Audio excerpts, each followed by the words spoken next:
यानी हर बच्चा मजहब इस्लाम में पैदा होता है। रसूलुल्लाह सल्लल्लाहु अलैहि वसल्लम ने फरमाया कुल्लु मौलूदिन यूलदु अला फित्रतिल इस्लाम, कि उनके माँ बाप उनको यहूदी बना देता है, क्रिश्चियन बना देता है, या दूसरे कास्ट में बना देता है। व अबफा अबवाहु युहव्विदानी अव युनस्सिरानी, हमारे पूर्वज हिंदू नहीं थे, हम बदरुद्दीन साहब के बात मानेंगे या अल्लाह रसूल के बात मानेंगे। हम बदरुद्दीन साहब जो है कुरान सुनना पढ़ना चाहिए, उसके बाद जो है अपने मुंह खोलना चाहिए। मज़ाहिरी मैं यहाँ के एक मस्जिद है जामे मस्जिद, वहाँ के इमाम साहब हूँ, इमाम खतीब हूँ। मैं मौलाना बदरुद्दीन साहब जो चंद दिन पहले आसाम के मुसलमानों से अपील की है कि कुर्बानी ना करें, गाय की कुर्बानी ना करें, क्योंकि ये हमारे गैर मुस्लिम भाइयों की आस्था है, वो लोग गाय की पूजा करते हैं। तो मौलाना बदरुद्दीन साहब जो हमारे एमपी है, हम उनकी इज़्ज़त करते हैं, इसमें कोई शक नहीं है, लेकिन उसका मतलब ये नहीं है कि हम उनके हर एक बात को मानें। उन्होंने जो कहा है, जो मुसलमानों से अपील की है कि गाय की कुर्बानी ना करें, ये मौजूदा सरकार जो इस सरकार को, बीजेपी सरकार को खुश करने के लिए और उनकी आवभगत के लिए उन्होंने ऐसा किया है।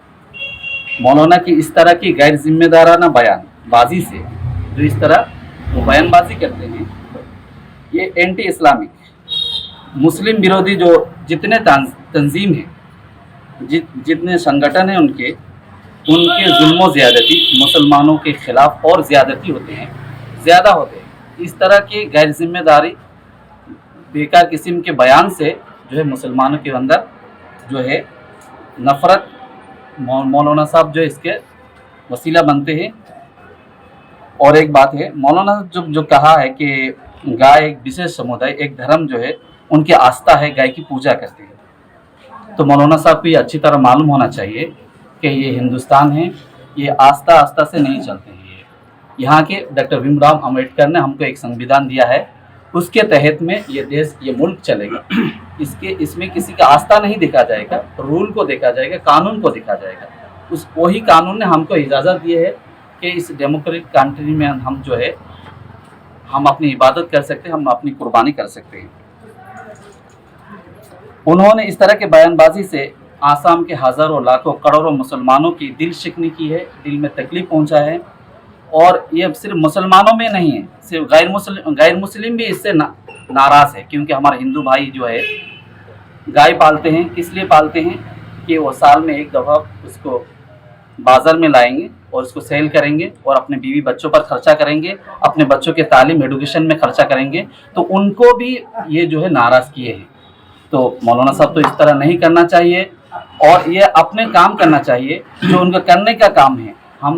हम जो उनको 3 मरतबा एमपी बनाए हैं, उनको इलेक्शन टू इलेक्शन धुबरी में देखते हैं हम लोग, उसके बगैर हम नहीं देखते हैं। और इस तरह बयानबाजी करके वो सिर्फ ये करना चाहते हैं कि हमारी सियासत बाहर में जाए, तो हमारा जो है बदरुद्दीन साहब ने और एक बयानबाजी किए हैं जिसकी कोई हकीकत नहीं है, जिनका ताल्लुक़ न कुरान और हदीस से है, क्योंकि उन्होंने एक गैर जिम्मेदाराना बयानबाजी की है जो नहीं कहना चाहिए। उनको पहले कुरान हदीस पढ़ना चाहिए था। उन्होंने कहा कि हमारे पूर्वज यानी हमारा आबा व अजदाद, हमारे बाप दादा पहले हिंदू थे, तो इनको कुरान सुनना पढ़ना चाहिए था। हम बदरुद्दीन साहब के बात मानेंगे या अल्लाह रसूल के बात मानेंगे? हम अल्लाह रसूल के बात मानेंगे। अल्लाह रसूल के अपोजिट में, उनके खिलाफ में जो भी आए उसको उठाकर पीछे डालेंगे। हमारे पूर्वज हिंदू नहीं थे, कुरान हमारा हदीस बताते हैं, रसूलुल्लाह सल्लल्लाहु अलैहि वसल्लम ने फरमाया कुल्लु मौलूदिन यूलदु अला फित्रतिल इस्लाम, यानी हर बच्चा मजहब इस्लाम में पैदा होता है।